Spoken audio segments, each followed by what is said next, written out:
ក្រោយពេលជប់លៀងជាមួយបុគ្គលិកចប់ខ្ញុំសង្កេតឃើញមានប្រឡាក់ស្នាមស្រាលលើអាវក៏ទៅកន្លែងគិតលុយសុំក្រដាសអនាម័យមួយកញ្ចប់ជូតរួចរៀបនឹងដើរចេញទៅហើយស្រាប់តែក្រដាសនឹងគិតថ្លៃ10 យន់ខ្ញុំគិតមិនទាន់សោះហាងមួយនេះលក់ថ្លៃជាងហាងដទៃឆ្ងាយណាស់បរិមាណនិងរសជាតិក៏ធម្មតាតែល្អត្រង់ថាវានៅជិតក្រុមហ៊ុនព្រោះតែចង់ងាយស្រួលទើបខ្ញុំតែងតែមកហូបនៅទីនេះឃើញខ្ញុំនៅស្ងៀមថៅកែស្រីធ្វើមុខមិនសប្បាយចិត្តថៅកែលីនខ្ញុំរកស៊ីលក់ដូរតូចតែទេលោកជាថៅកែធំដល់ថ្នាក់នឹងប្រកាសជាមិនកំណាញ់លុយតិចតួចនឹងទេមែនទេខ្ញុំញឹមបន្តិចរួចដកលុយ100 យន់មួយសន្លឹកពីកាបូបមិនបាច់អាប់ទេ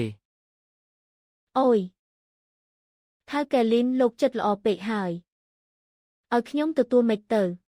អរគុណថៅកែលីនដែលចិត្តទូលាយលោកដឹងស្រាប់ហើយបើខាងអីក៏ត្រូវការលុយដែរមានមួយណាដែលមិនបាច់គិតគូរនោះថ្លៃឈ្នួលហាងថ្លៃទឹកភ្លើងថ្លៃសាច់បន្លែបុគ្គលិកជួសជុលរបស់របរខូចខាតមានមួយណាដែលមិនចំណាយលុយខ្ញុំដឹងថាលោកផ្ដាសាយមិនស្រួលខ្លួនតែចេះតែទាញក្រដាសអញ្ចឹងវាខ្ជះខ្ជាយណាស់សង្ឃឹមថាលោកមិនប្រកាន់ទេលោកឧស្សាហ៍មកហូបមីហាងខ្ញុំដឹងថាលោកជាមួយប្រចាំគ្រាន់តែលើចំណាយវាច្រើនពេកខ្ញុំបើកហាងរកស៊ីវាមិនងាយស្រួលទេសូមលោកយកយល់ផងខ្ញុំមិនមែនសំដៅលើលោកទេគ្រាន់តែមួយរយៈនេះឈ្នួលហាងនឹងទំនិញឡើងថ្លៃសម្ពាធខ្លាំងណាស់គុំដោយសារតែឧស្សាហ៍មកហើយមិនចេះសន្សំសំចៃក្រដាស3សន្លឹកសោះគ្រាន់តែប្រើក្រដាសហាងគាត់3សន្លឹកសោះគាត់ហ៊ាននិយាយផ្លែផ្កាឲ្យខ្ញុំអញ្ចឹងមិនទុកមុខឲ្យបន្តិចសោះតាមពិតគាត់មិនទាន់ដឹងទេថាភ្ញៀវនៅក្នុងហាងគាត់ទាំងអស់សុទ្ធតែជាបុគ្គលិកក្រុមហ៊ុនខ្ញុំនោះទេឃើញថៅកែខ្លួនឯងត្រូវគេជេរប្រមាថកណ្ដាលចំណោមព្រោះក្រដាស3សន្លឹកគ្រប់គ្នាពិតជាទ្រាំលេងបានហើយពូចាងកុំឆេវឆាវអី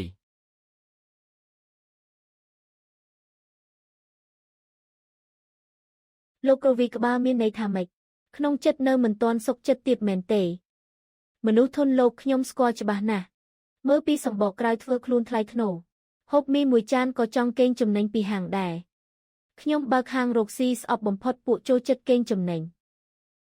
បែបនេះគុំស្មានតែហូបមីហាងខ្ញុំ3 ឆ្នាំហើយអាចធ្វើអីស្រេចតែចិត្តនោះបើធ្វើចរិតបែបនេះហើយថ្ងៃក្រោយគុំមកញ៉ាំហាងខ្ញុំទៀតអីហាងខ្ញុំមានភ្ញៀវច្រើនណាស់ខ្វះភ្ញៀវម្នាក់ដូចជាលោកក៏មិនស្លាប់ដែរ3 ឆ្នាំមុនពេលថែមម៉ោងដល់យប់ជ្រៅចុះមកក្រោមចំពេលភ្លៀងធ្លាក់ខ្លាំងខ្ញុំមិនបានយកឆ័ត្រមកក៏រត់យ៉ាងលឿនមកជ្រកភ្លៀងក្នុងហាងមីតូចមួយនេះថៅកែចូលមកជ្រកភ្លៀងសិនមកអង្គុយលេងចុះទោះមិនកំងអីក៏មិនអីដែរ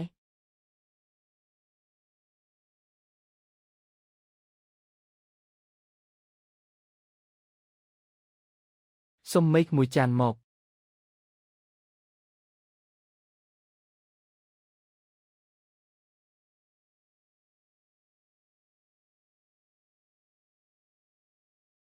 រសជាតិដ៏សាំធ្លាប់ប្រៀបដូចជាកូនសោមួយចាក់បើការចងចាំដែលកប់ទុកជាយូរមកហើយរូបភាពម្ដាយធ្លាប់ធ្វើមេកាពីមុនបានផុសឡើងក្នុងខួរក្បាលម្ដងមួយពីមុនម្ដាយខ្ញុំធ្វើការដល់ទៅ3កន្លែងនឿយហត់ពេញមួយថ្ងៃឈឺចង្កេះឈឺខ្នង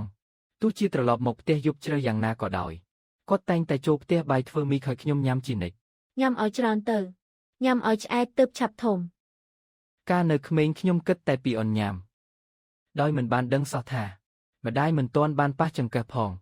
គាត់ស្ងៀមស្ងាត់ទុកអាហារទាំងអស់ឲ្យខ្ញុំច្រើនឆ្នាំក្រោយមកទើបខ្ញុំយល់គាត់ខំសន្សំសំចៃទុកម្ហូបឆ្ងាញ់ឲ្យកូនទាំងអស់ឆ្នាំដែលម្ដាយលាចាកលោកខ្ញុំទើបតែអាយុ15 ឆ្នាំប៉ុណ្ណោះជំងឺមហារីកថ្លើមបានឈានដល់ដំណាក់កាលចុងក្រោយទៅហើយកូនសម្លាញ់ថ្ងៃក្រោយម៉ែមិនអាចធ្វើមីឲ្យកូនញ៉ាំទៀតទេពាក្យមួយឃ្លានេះប្រៀបដូចជាបន្លាចាក់ចំជម្រៅបេះដូងខ្ញុំជាង10 ឆ្នាំមកនេះនៅតែមិនអាចបំភ្លេចបានថៅកែស្រីតើអ្នកណាជាអ្នកបង្រៀនរូបមន្តមីមួយចាននេះដល់អ្នកអូខ្ញុំចេះតែរៀនសាកល្ពងធ្វើដោយខ្លួនឯងទេមិនដែររសជាតិឆ្ងាញ់មែនទេពិតជាឆ្ងាញ់ខ្លាំងណាស់រសជាតិឆ្ងាញ់យ៉ាងណាក៏អត់ប្រយោជន៍ដែរលោកឃើញស្ថានភាពហាងខ្ញុំស្រាប់ហើយមួយថ្ងៃសឹងតែគ្មានភ្ញៀវសោះផ្លូវមួយនេះនៅស្ងាត់ដាច់ស្រយាលមិនសូវមានអ្នកដើរកាត់ប្រហែលជាមិនយូរប៉ុន្មានទេហាងនេះច្បាស់ជាត្រូវបិទទ្វារហើយ មិនបាច់អាប់ទេ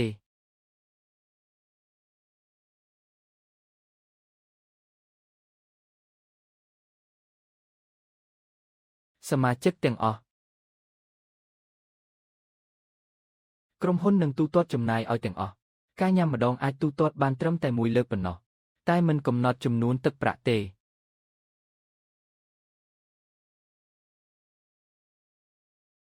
មេយើងពិតជាចិត្តទូលីមែនហាងមីសុងជីគឺហាងតូចនៅចុងផ្លូវនឹងតាឬមួយមេនឹងម្ចាស់ហាងត្រូវជាសាច់ញាតិនឹងគ្នាទោះមានសាច់ញាតិឬអត់ក៏ដោយឲ្យតែក្រុមហ៊ុនចេញលុយថ្លៃបាយឲ្យគឺល្អហើយនាងមិនបានដឹងពីមូលហេតុដែលភ្ញៀវកើនឡើងភ្លាមនោះទេដឹងត្រឹមតែហាងតូចដែលរៀបនឹងដួលរលំមួយនេះបានរស់រានមានជីវិតឡើងវិញរងាស់ទឹកហើយបាន2ឆ្នាំទៀតថ្ងៃនេះភ្ញៀវច្រើនណាស់ក្រោយរកស៊ីបាន1ខែសុងជួយឡានទិញខោអាវថ្មីទៅអ៊ុតសក់ធ្វើម៉ូដយ៉ាងស្អាតខែទី2នាងជួលបុគ្គលិករត់ទៅ2នាក់ខែទី3ជួលតូបចិត្តខាងវីជញ្ជាំងពង្រែកហាងទំហំហាងកើនពី30ម៉ែត្រការ៉េទៅដល់60ម៉ែត្រការ៉េតែទន្ទឹមនឹងការពង្រែកហាងនេះអ្វីក៏បានផ្លាស់ប្ដូរបន្តិចម្ដងតម្លៃមីចេះតែឡើងថ្លៃជាបន្តបន្ទាប់ចំណែកឯបរិមាណក៏ចេះតែតិចទៅទឹកដែលធ្លាប់តែខាប់ឆ្ងាញ់ប្រែជាសាបរាវសាច់ចិញ្ច្រាំក៏មានតែបន្តិចបន្តួចចំណែកអាកប្បកិរិយារបស់សុងឈួយឡានកាន់តែប្រែប្រួលខ្លាំងពីមុនរាក់ទាក់រុះរីចំពោះភ្ញៀវតែឥឡូវពេលមានគេសួរនាំនាងតែងតែធ្វើមុខក្រញើនិយាយស្ដីកោងកាច់ប្រហើនមេហាងមីនេះឥឡូវធ្វើហួសហេតុពេកហើយពួកយើងបដូរទៅញ៉ាំហាងផ្សេងទៅរសជាតិនៅតែដែលទេតើរសជាតិនៅក្នុងចិត្តមិនដូចដើមទៀតទេតែខ្ញុំនៅតែលួចសង្ឃឹមក្នុងចិត្តជានិច្ចសង្ឃឹមថារសជាតិដ៏សាមធ្លាប់នឹងត្រឡប់មកវិញដោយការដែលតែងតែយកសពឃើញម្ដាយញឹមសម្លឹងមើលខ្ញុំញ៉ាំមេអញ្ចឹងក្រដាសមួយសន្លឹកតម្លៃប៉ុន្មានកាក់លោកមកញ៉ាំរាល់ថ្ងៃពេលឆ្នាំនេះខ្ញុំខាតដើមអស់មិនតិចទេការរកស៊ីតូចតាចរបស់ខ្ញុំវាមិនងាយស្រួលទេ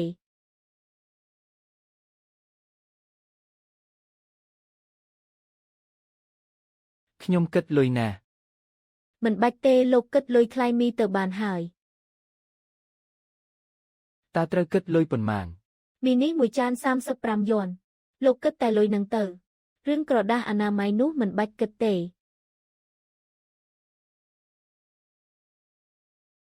អញ្ចឹងខ្ញុំវេឲ្យអ្នក50យួនលុយសល់ចាត់ទុកថាជួយទិញរបស់របរក្នុងហាងចុះពួកឯងមើលឲ្យច្បាស់ទៅ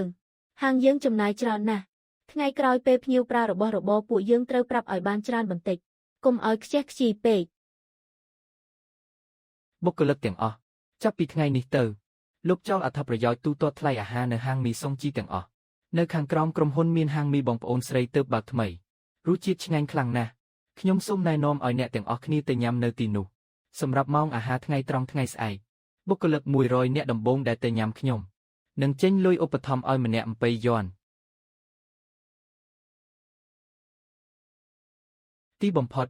លេងបានទៅញ៉ាំហាងដែលសេវាកម្មអន់នឹងទៀតហើយទីបំផុតមេសម្រាប់ចិត្តដូរហាងហើយ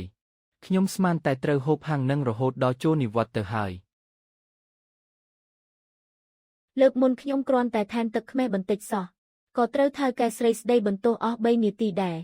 ញ៉ាំបាយមួយពេលត្រូវមកទ្រាំស្ដាប់ការជេរប្រមាថថៅកែស្រីអាងតែហាងលក់ដាច់អាកប្បកិរិយាប្រហានក្អេងក្អាងពេលគិតលុយរៀងយឺតបន្តិចធ្វើមុខស្អប់ខ្ពើមនឹងចំអក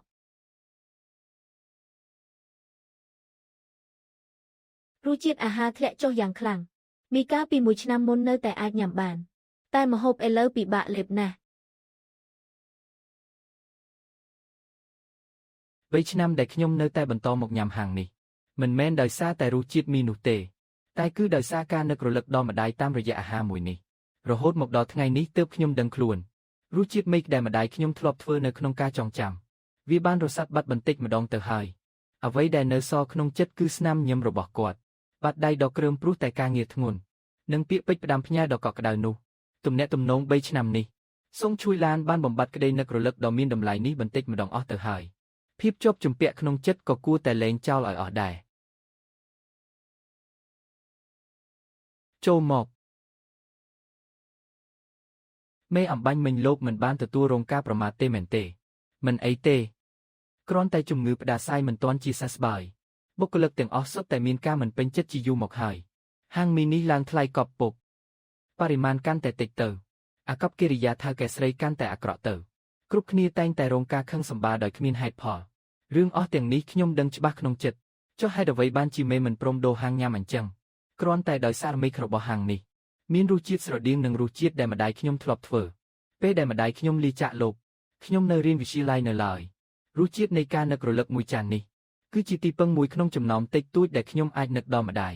ប៉ុន្តែពេលនេះខ្ញុំគិតយល់ហើយអ្នកដែលស្លាប់ទៅហើយមិនអាចត្រឡប់មកវិញបានទេទោះជាញ៉ាំមីដែលមានរសជាតិស្រដៀងគ្នារាល់ឆ្នាំក៏ដោយក៏ម្ដាយមិនអាចត្រឡប់មកក្បែរខ្ញុំវិញដែរម្យ៉ាងទៀតរសជាតិរបស់ហាងក៏ប្រែប្រួលបាត់ទៅហើយគ្រាន់តែខ្ញុំមិនព្រមទទួលស្គាល់ការពិតប៉ុណ្ណោះ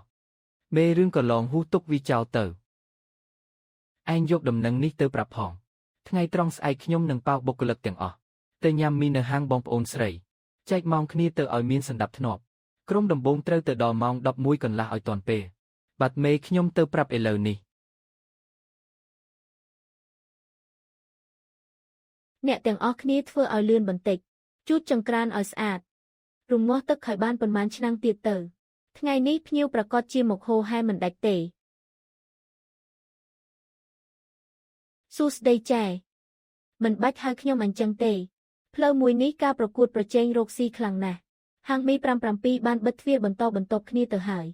សូមប្រាប់ក្មេងដូចពួកឯងឲ្យប្រយ័ត្នបន្តិចទៅប្រយ័ត្នខាតបង់លុយកាក់ការរកស៊ីខាតបង់ជារឿងរបស់ពួកយើងមិនបាច់រំខានចែឯងខ្វល់ទេក្មេងសោះតែចរិតមិនធម្មតាទេចាំមើលទៅខ្ញុំបើកនៅទីនេះ3 ឆ្នាំហើយមិនងាយស្រួលទេសង្ឃឹមថាពួកឯងក៏លូនចោះប្រហែលជាថ្ងៃនេះក្រុមហ៊ុនប្រជុំព្រឹកទើបយឺតពេលញ៉ាំបាយហើយមិនបាច់ភ័យស្លន់ស្លោទេចែសុងឥឡូវម៉ោង 12 ហើយថ្ងៃនេះមិនទាន់មានភ្ញៀវចូលហាងសោះរាល់ដងម៉ោងប៉ុណ្ណេះហាងយើងរៀបតុតួភ្ញៀវឡើងវិលមុខទៅហើយ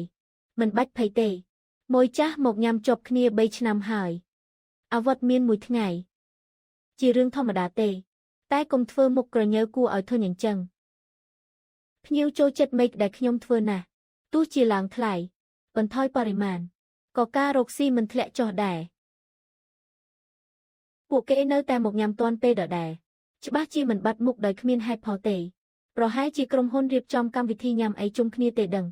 ចាំមើលស្អែកភ្ញៀវច្បាស់ជាមកវិញដូចធម្មតា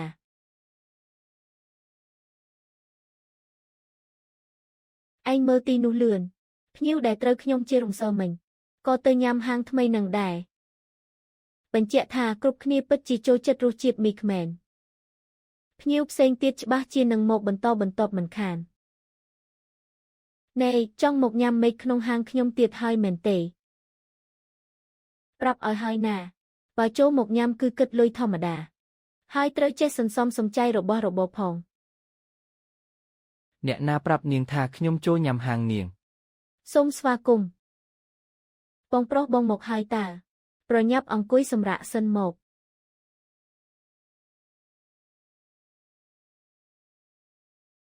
បងប្រុសនេះជាម្ហូបក្លែមញ៉ាំលេងដែលខាងយើងហ្វ្រេជូនបងញ៉ាំទ្រពពោះសិនទៅមីខ្នឹងធ្វើឆ្អិនឥឡូវនេះហើយមិនអីទេបង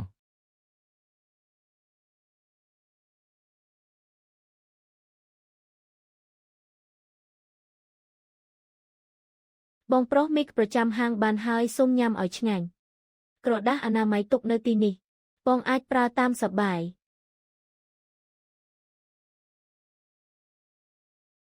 សាក់ភ្លក់មើលសិនមីដែលម៉ាក់ធ្វើនេះត្រូវមាត់កូនឬអត់បងប្រុសរសជាតិមីនេះយ៉ាងម៉េចដែររសជាតិឆ្ងាញ់ខ្លាំងណាស់នេះជាមេឃដែលឆ្ងាញ់បំផុតដែលខ្ញុំធ្លាប់ញ៉ាំក្នុងមួយជីវិតនេះបានបងសរសើរបែបនេះពិតជាល្អណាស់នេះគឺជាជំនាញតែមួយគត់ដែលពួកយើងបងប្អូនស្រីចេះធ្វើបើធ្វើមិនឆ្ងាញ់ពិតជាសុំទោសដល់ការខំប្រឹងបង្រៀនរបស់ប៉ាម៉ាក់ហើយជំនាញធ្វើម្ហូបនេះគឺម្ដាយប្អូនទាំងពីរអ្នកបង្រៀនមែនទេចាស់មិនខុសទេគឺម្ដាយផ្ទាល់ជាអ្នកបង្រៀនពួកយើងពីមុនផ្ទះយើងបើកហាងមីស្ថិតនៅតំបន់ក្រុងចាស់លក់ដាច់ខ្លាំងណាស់ក្រោយមកតំបន់នោះត្រូវគេរុះរើអភិវឌ្ឍហាងក៏ត្រូវបិទទ្វារប៉ាម៉ាក់ក៏លាចាកលោកបន្តបន្ទាប់គ្នាពេលដែលពួកគាត់លាចាកលោកប បងស្រីទៅតែអាយុ20ឆ្នាំខ្ញុំទៅតែអាយុ18ឆ្នាំមុនពេលស្លាប់ម្ដាយចាប់ដៃបងស្រីយ៉ាងណែនផ្ដាំផ្ញើពួកយើងត្រូវតែថែរក្សាជំនាញធ្វើមីកនេះឲ្យបានកុំរំលឹករឿងសោកសៅពីមុនទៀតអីបងប្រុសឆាប់ញ៉ាំទៅមីទុកឲ្យត្រជាក់រសជាតិនឹងធ្លាក់ចុះហើយ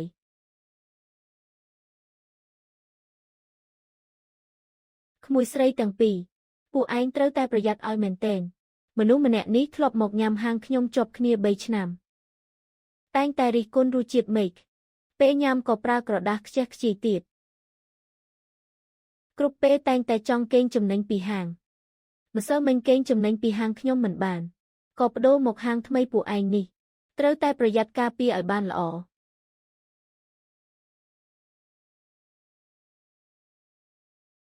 ចែហាងទិញក្រដាសអនាម័យមកគឺដើម្បីផ្ដល់ភាពងាយស្រួលដល់ភ្ញៀវហើយតើការប្រើប្រាស់តិចជាច្រើនគឺជាសិទ្ធិរបស់ភ្ញៀវបើចែស្ដាយរបស់របរប្រើប្រាស់មិនបាច់ដាក់ក្រដាសអនាម័យឲ្យគេប្រើទេហាងពួកយើងមិនប្រកាន់រឿងកំពេចកំពុកទាំងនេះទេគ្រាន់តែសង្ឃឹមថាភ្ញៀវញ៉ាំដោយក្តីសុខ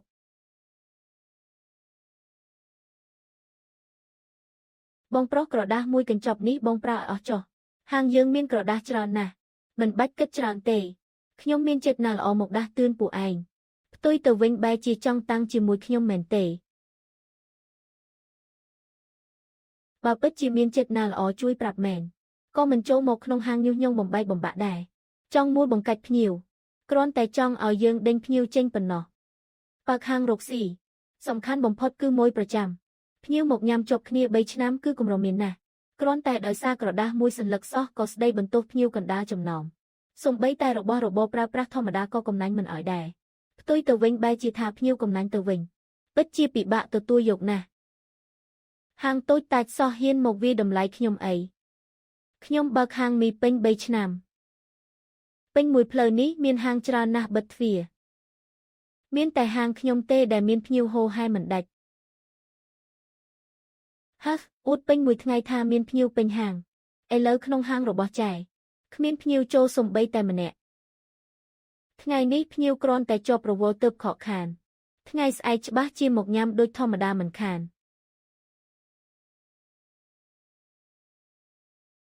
ថ្ងៃស្អែកភ្ញៀវទាំងនោះនៅតែមិនជន់ហាងនាងដែរទេនាងមិនយល់ពីរបៀបរកស៊ីតតែសោះហាងមី57នៅផ្លូវនេះបិទទ្វារអស់ហើយព្រោះតែភ្ញៀវទទួលស្គាល់តែរសជាតិមីរបស់ខ្ញុំហ៊ានធានាថ្ងៃស្អែកមុខហាងខ្ញុំច្បាស់ជាមានមនុស្សតម្រង់ជួរមិនខានឯហាងថ្មីពួកឯងនេះទប់បានមិនប៉ុន្មានថ្ងៃក៏បិទទ្វារដែរចាំមើលលទ្ធផលចុងក្រោយទៅហ៎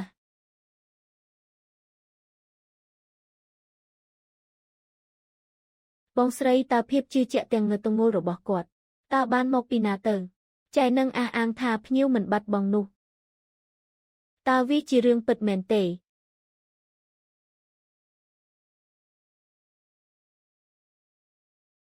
បើភ្ញៀវចូលចិត្តតែរសជាតិហាងចិត្តខាងមែនហាងថ្មីយើងប្រហែលជាពិបាកគេចផុតពីការបិទទ្វារណាស់ពួកយើងបងប្អូនសន្សំលុយប៉ុន្មានឆ្នាំនេះទើបបាន20,000ដើម្បីយកមកបើកហាងបារកស៊ីខាតបងផលវិបាកពិតជាពិបាកស្មានណាស់កុំនិយាយពាក្យបាក់ទឹកចិត្តបែបនេះអី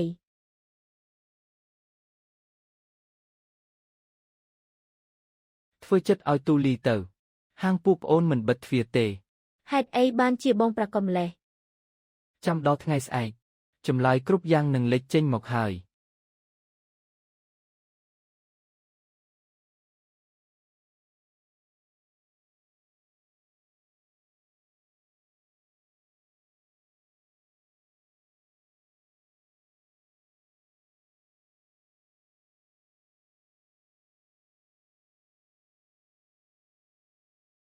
មនុស្សខ្លះស្មានតែរកបានហាងញ៉ាំថ្មី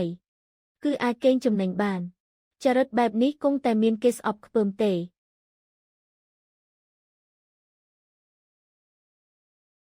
ថ្ងៃបើកហាងដំបូងមានភ្ញៀវតែម្នាក់ចូលញ៉ាំហាងថ្មីទើបតែបើកដំបូង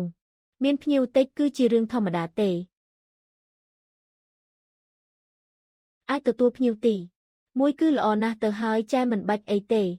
ហាងមីសុងជាថ្ងៃនេះក៏គ្មានភ្ញៀវចូលដូចគ្នា ឬថាភ្ញៀវនៅតាមផ្លូវនេះពីមុនសុទ្ធតែប្រមូលផ្ដុំញ៉ាំហាងមួយនោះតើពិតជាគ្រប់គ្នាចូលចិត្តតែរសជាតិហាងនោះមែនទេពួកយើងរើសកន្លែងបើកហាងតើជ្រើសរើសខុសមែនទេពួកយើងបើកហាងរកស៊ីមិនមែនដើម្បីប្រកួតប្រជែងជាមួយអ្នករកស៊ីដូចគ្នាទេពេលម្ដាយបង្រៀនគាត់បានផ្ដាំហើយថាត្រូវយកចិត្តទុកដាក់ធ្វើម៉េចស្មោះត្រង់ចំពោះភ្ញៀវដែលចេញចូលចំណែកការខាតចំណេញផ្សេងបណ្ដោយតាមធម្មជាតិទៅបានហើយតែមិនមានក្តីបារម្ភអីច្រើនទេថ្ងៃស្អែកបើកហាងលក់ធម្មតាបើមានភ្ញៀវយើងតាំងចិត្តធ្វើម្ហូបទទួលពួកគាត់បើគ្មានភ្ញៀវទេយើងសម្រាកចុះតាំងចិត្តរក្សាឆន្ទៈដើមគង់តែមានគេដឹងពីរសជាតិដ៏ឆ្ងាញ់ប្លែកនៃមីរបស់យើងទេ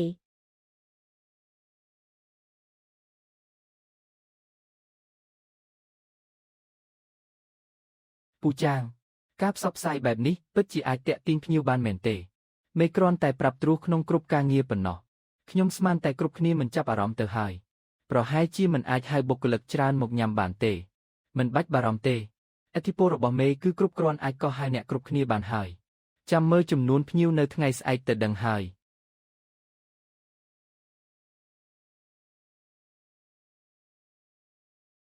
បងស្រីថ្ងៃនេះតើនៅតែមានភ្ញៀវតែម្នាក់មកញ៉ាំទៀតទេ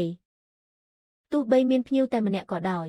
ក៏ត្រូវតាំងចិត្តធ្វើមីមួយចានឲ្យបានល្អដែរ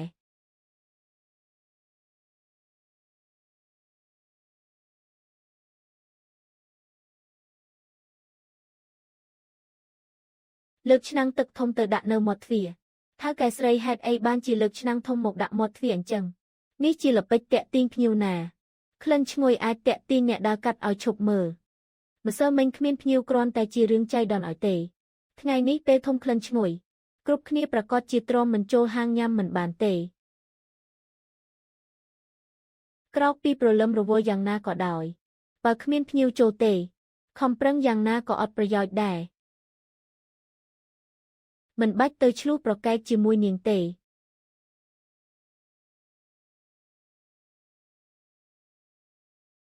ម៉ោងបាយជិតដល់ហើយភ្ញៀវនឹងចេញមកបន្តបន្ទាប់ឥឡូវហើយ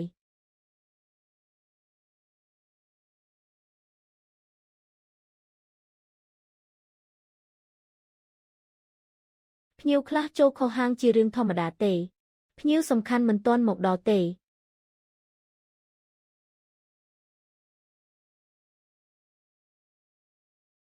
ហាងនេះហើយគឺហាងមីសុងជីមេត្រូវគេមើលងាយកាលពីម្សិលមិញគ្រប់គ្នាចងចាំទុកក្នុងចិត្តជានិច្ចហាងសុងជីអាកប្បកិរិយាអន់ណាស់មីក៏មិនឆ្ងាញ់ថ្ងៃក្រោយយើងឈប់មកហើយមិនបាច់និយាយច្រើនទេពួកយើងទៅញ៉ាំហាងថ្មីនៅក្បែរនេះទៅបានហើយតោះមេដែលពួកគេនិយាយនោះជាអ្នកណាទៅ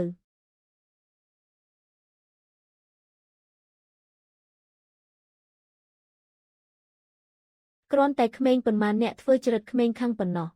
ហាងយើងមានម៉ួយចាស់ច្រើនណាស់មិនបាច់ខ្វល់ពីភ្ញៀវបាត់បង់បន្តិចបន្តួចនេះទេពួកឯងមើលឲ្យលឿនទាំងនេះសុទ្ធតែជាម៉ួយប្រចាំរបស់ខ្ញុំទាំងអស់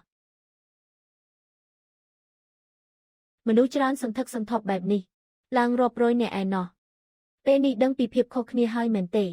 ហាងម្ហូបច្រើនណាស់នៅផ្លូវនេះបានបិទទ្វារជាបន្តបន្ទាប់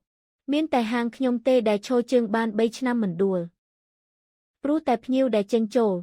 ទទួលស្គាល់តែរសជាតិមីកដែលខ្ញុំធ្វើទោះជាខ្ញុំចេះតែដំឡើងថ្លៃបន្ថយបរិមាណមី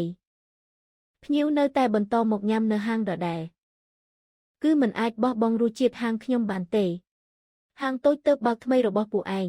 គឺគ្មានលទ្ធភាពមកប្រកួតប្រជែងតតែសោះហាហាហាមិនបាច់ខ្វល់ពាក្យសម្ដីអ្នកអតីតទេយកចិត្តទុកដាក់លក់ដូរហាងខ្លួនឯងទៅបានហើយម្សិលមិញគ្រប់គ្នាបាត់មុខដោយគ្មានមូលហេតុធ្វើឲ្យខ្ញុំត្រូវហាងក្បែរខាងซ้ายយំថាបាត់បង់ភ្ញៀវថ្ងៃនេះត្រូវតែចូលហាងតម្រង់ជួរឲ្យមានសណ្ដាប់ធ្នាប់ជួយលើកមុខមាត់ហាងខ្ញុំវិញផងឲ្យអ្នកដទៃឃើញពីឥទ្ធិពលចំនួនភ្ញៀវហាងយើងពួកលោកឈរត្រឹងមិនកម្រើកអញ្ចឹងមានរឿងអីឆាប់ចូលហាងញ៉ាំទៅ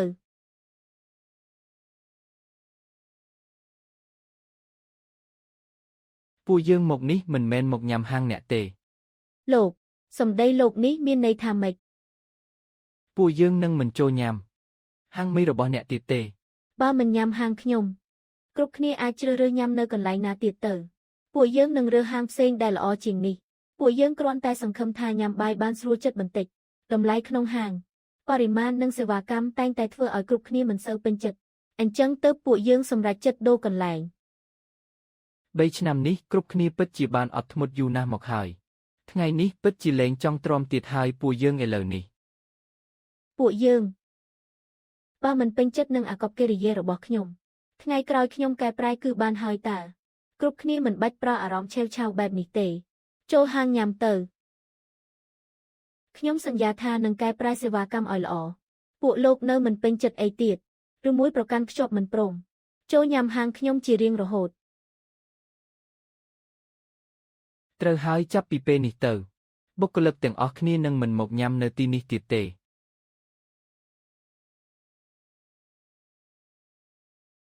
គ្រប់គ្នាបានញ៉ាំក្នុងហាងដល់ទៅ3ឆ្នាំម្ដេចក៏ថាលែងញ៉ាំគឺលែងអញ្ចឹងមិនគិតដល់មនោសញ្ចេតនាកន្លងមកសោះបើពិតជាមានមនោសញ្ចេតនាមែនក៏មិនចេះតែឡើងថ្លៃនិងបន្ថយបរិមាណដែរ ហើយក៏មិនមែនដោយសារតែរឿងតូចតាចមកធ្វើអាកប្បកិរិយាអាក្រក់ដាក់មួយចាស់អញ្ចឹងដែរគ្រប់គ្នាពិតជាអស់សង្ឃឹមហើយ មេដែលពួកលោកនិយាយនោះជាអ្នកណាឲ្យប្រកាសទៅខ្ញុំមិនដែលជេរប្រមាថអ្នកគ្រប់គ្រងហាងណាទេ មេ មិនអាចទេ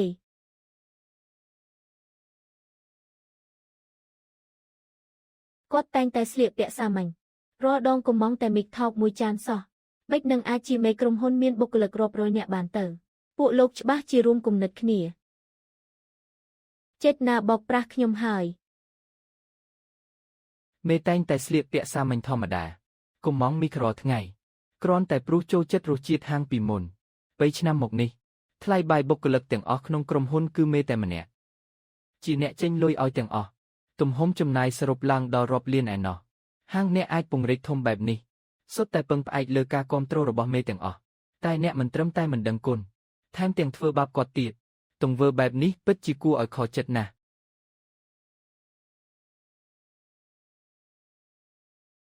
បងប្រុសមិននឹកស្មានថាបងគឺជាមេក្រុមហ៊ុនមនុស្សរាប់រយនាក់សោះបងប្រុសអរគុណបងដែលបានធ្វើគ្រប់យ៉ាងសម្រាប់ពួកយើងតាមពិតបងណែនាំបុគ្គលិកឲ្យមកញ៉ាំគឺមានចេតនាជួយគាំទ្រហាងតូចរបស់ពួកយើង ខ្ញុំគ្រាន់តែណែនាំហាងដែលត្រូវមាត់តាមការពិតប៉ុណ្ណោះអាចតាក់ទាញភ្ញៀវបានឬអត់ទីបំផុតគឺពឹងលើគុណភាពមីរបស់ពួកប្អូននិងសេវាកម្មដោយស្មោះត្រង់ហើយ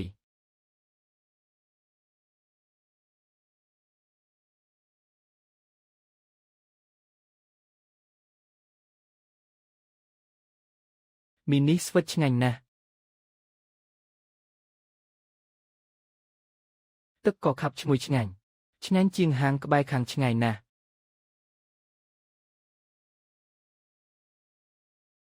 ច្រើនហើយតម្លៃសមរម្យទៀតម្ចាស់ហាងលក់ដោយស្មោះត្រង់ថ្ងៃក្រោយញ៉ាំតែហាងនេះហើយបងស្រីចំណូលថ្ងៃនេះស្មើនឹងមួយខែពេញពីមុនទៅហើយយកចិត្តទុកដាក់ធ្វើមីមួយចានឲ្យបានល្អចែមកទីនេះមិនដឹងជាមានការអីដែរ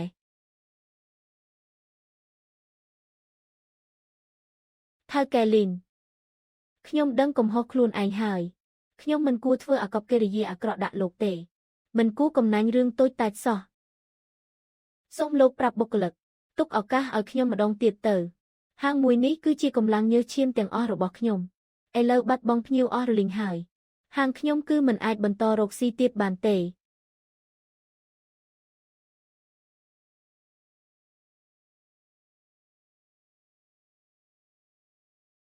សូមជួយឡានក្នុងរយៈពេល3ឆ្នាំនេះខ្ញុំធ្លាប់ផ្ដល់ឱកាសឲ្យអ្នកកែប្រែខ្លួនច្រើនដងមកហើយឃើញផ្ទាល់ភ្នែកថាបរិមាណមេកាន់តែតិចទៅតម្លៃកាន់តែឡើងថ្លៃរសជាតិក៏កាន់តែអន់ខ្ញុំនៅតែស្ងៀមស្ងាត់អត់ធ្មត់ជានិច្ចគ្រាន់តែព្រោះអាល័យរសជាតិស្រដៀងស្នាដៃម្ដាយខ្ញុំទោះជាត្រឹមជាភ្ញៀវធម្មតាមកញ៉ាំ3ឆ្នាំជាប់គ្នាក៏ចាត់ទុកជាមនោសញ្ចេតនាដែរគ្រាន់តែផ្ដាសាយម្ដងសោះជូតក្រដាសអនាម័យសោះក៏ធ្វើចរិតអាក្រក់ដាក់ខ្ញុំកំណាញ់ហួសហេតុអ្នកសួរចិត្តខ្លួនឯងមើល ធ្វើទង្វើបែបនេះតើសមរម្យដែរទេពេលឆ្នាំនេះគឺបុគ្គលិកខ្ញុំដែលតែងតែគាំទ្រហាងរបស់អ្នក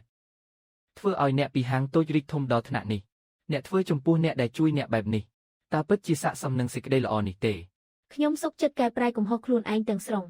អង្វរលោកទុកឱកាសឲ្យខ្ញុំម្ដងទៀតទៅខ្ញុំនឹងទម្លាក់តម្លៃឲ្យដូចដើមវិញភ្លាមបន្ថែមបរិមាណមេឲ្យច្រើនថ្ងៃក្រោយនឹងយកចិត្តទុកដាក់ស្មោះត្រង់ចំពោះភ្ញៀវគ្រប់រូបឥឡូវហ៊ូពេលហើយ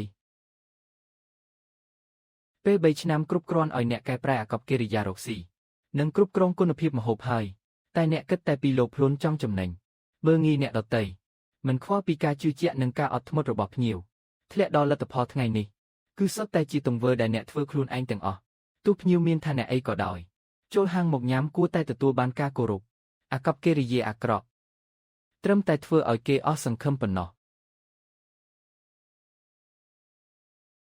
បុគ្គលិកទៅញ៉ាំបាយនៅទីណាគឺជាជម្រើសរបស់ពួកគាត់ខ្ញុំមិនអាចបង្ខំទេផ្លូវរកស៊ីទីបំផុតគឺពឹងលើខ្លួនឯងរកស៊ីសំខាន់បំផុតគឺស្មោះត្រង់និងមានចិត្តណាល្អចំពោះភ្ញៀវមានចិត្តល្អ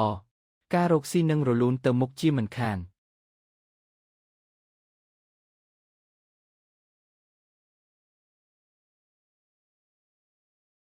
ខ្ញុំយល់ហើយគឺខ្ញុំខ្លួនឯងដែលបំផ្លាញឆ្នាំងបាយខ្លួនឯង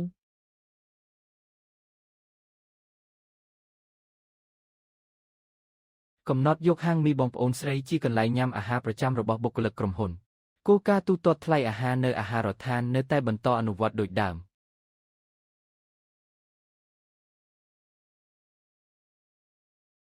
ចូលមកភ្លក់មើលក្នុងហាងសិនទៅបញ្ចុះតម្លៃពិសេស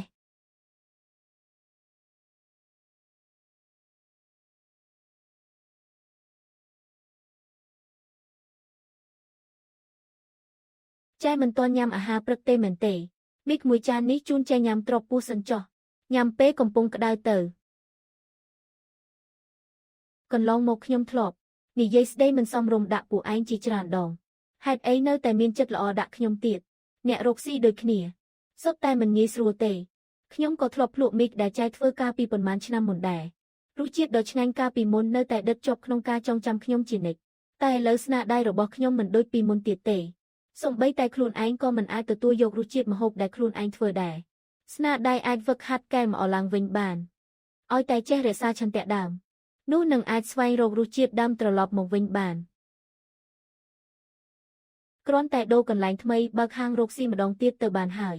ថ្ងៃក្រោយយកចិត្តទុកដាក់ធ្វើមីឲ្យបានល្អស្មោះត្រង់ចំពោះភ្ញៀវនឹងកើនឡើងបន្តិចម្ដងដោយឯកឯងអរគុណក្មួយទាំងពីរដែលបានជួយទស្សនៈនៃការរកស៊ីឥឡូវខ្ញុំបានយល់ច្បាស់អស់ហើយ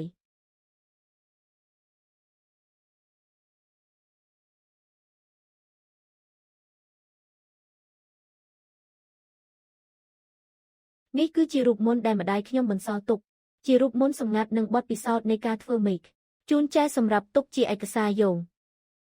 យកចិត្តទុកដាក់ធ្វើនិងអាចធ្វើបានមីដ៏ឈ្ងុយឆ្ងាញ់មិនខាន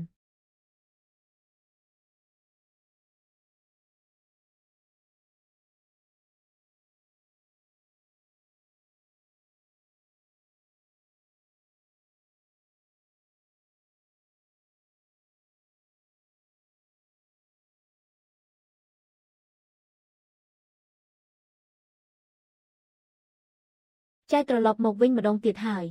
ធ្វើដំណើរផ្លូវឆ្ងាយពិតជាហត់ហើយខ្ញុំបានបើកហាងមីម្ដងទៀតនៅទីក្រុងជិតនេះគ្រាន់តែការរកស៊ីមិនសូវរលូនសោះខ្ញុំនៅតែមិនអាចធ្វើឲ្យចេញរសជាតិដែលគាប់ចិត្តបានសោះ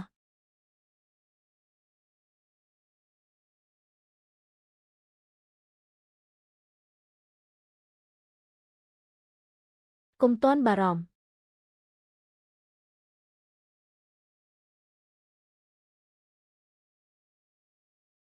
ត្រាំរែកវល់យូរពេកបន្តិចហើយវានឹងធ្វើឲ្យចេញរសជាតិចត់បន្តិច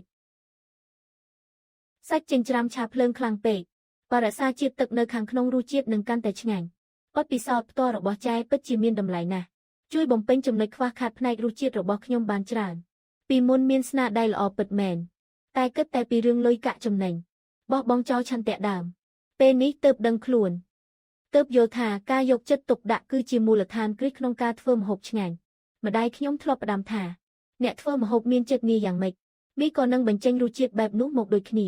បើគិតតែពីកេងចំណេញនឹងធ្វើតម្រះឲ្យរួចតែពីដៃម្ហូបនោះនឹងបាត់បង់ព្រលឹងរសជាតិបើមានចិត្តស្មោះត្រង់យកចិត្តទុកដាក់ធ្វើធម្មជាតិនឹងតាក់ទាញអ្នកញ៉ាំមិនខានមិនបាច់ប្រញាប់ចង់ចំណេញពេកទេសម្រួលអារម្មណ៍ហ្វឹកហាត់រសជាតិមេឲ្យបានល្អសិនហើយយកចិត្តទុកដាក់ចំពោះភ្ញៀវគ្រប់រូបទាំងភ្ញៀវនិងចំណូលនឹងហូរចូលមកតាមធម្មជាតិមិនខានថ្ងៃក្រោយបើជួបបញ្ហាក្នុងការរកស៊ីសង្ឃឹមថាអាចពិភាក្សានិងសួរនាំគ្នាទៅវិញទៅមកបានបើពួកប្អូនចង់ពង្រីកហាងចែកក៏អាចជួយជាកម្លាំងបន្តិចបន្តួចបានដែរថ្ងៃក្រោយពួកយើងគឺជាមិត្តរួមអាជីពហើយជួយយកអាសាគ្នាទៅវិញទៅមករក្សាឆន្ទៈដើមក្នុងការធ្វើមីបោះជំហានទៅមុខជាមួយគ្នា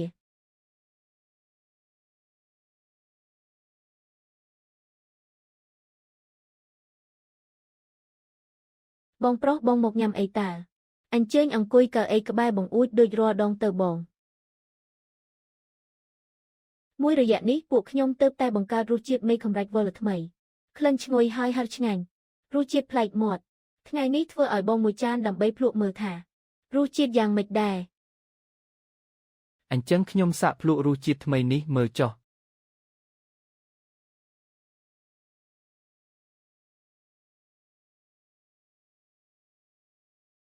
ការផ្សំគ្រឿងរសជាតិពិតជាល្មមឆ្ងាញ់តែម្ដងមុខម្ហូបថ្មីមួយនេះអាចដាក់ចូលក្នុងមើលនុយលក់ជាផ្លូវការបានហើយអញ្ចឹងពិតជាល្អណាស់ខ្ញុំមានសំណូមពរមួយដាក់ប្រូម៉ូសិនភ្លក់មុខម្ហូបថ្មីផ្សព្វផ្សាយតាមរយៈក្រុមការងារក្នុងក្រុមហ៊ុនពង្រីកការស្គាល់ឈ្មោះហាងឲ្យកាន់តែទូលំទូលាយអាចយករឿងរ៉ាវដំពូជនៃការធ្វើមីរបស់គ្រួសារប្អូនទៅបោះពុម្ពនៅលើមើលនុយហាងម្ហូបឆ្ងាញ់អមជាមួយរឿងរ៉ាវដ៏កក់ក្ដៅកាន់តែអាចទាក់ទាញភ្ញៀវដែលចេញចូលមិនខានចំនួនផលប្រយោជន៍ការពីអតីតកាលគំនុំពាក្យសម្ដីត្រូវបានរលាយបាត់អស់អ្នករកស៊ីដែលប្រកាន់ខ្ជាប់ភាពស្មោះត្រង់និងឆន្ទៈដើមទីបំផុតនឹងអាចរក្សាបាននូវភាពកក់ក្ដៅប្រចាំជីវិតមីកមួយចានផ្ទុកនៅក្តីនឹករលឹកនិងឆន្ទៈដើមហាងនៅតាមដងផ្លូវមានបើកមានបិទផ្លាស់ប្ដូរគ្នាមានតែភាពស្មោះត្រង់និងការយកចិត្តទុកដាក់ប៉ុណ្ណោះទើបអាចឈរជើងបានទោះជាពេលវេលាកន្លងផុតទៅយ៉ាងណាក្តីនិងទទួលបាននូវភាពជោគជ័យដ៏រឹងមាំសាជាថ្មី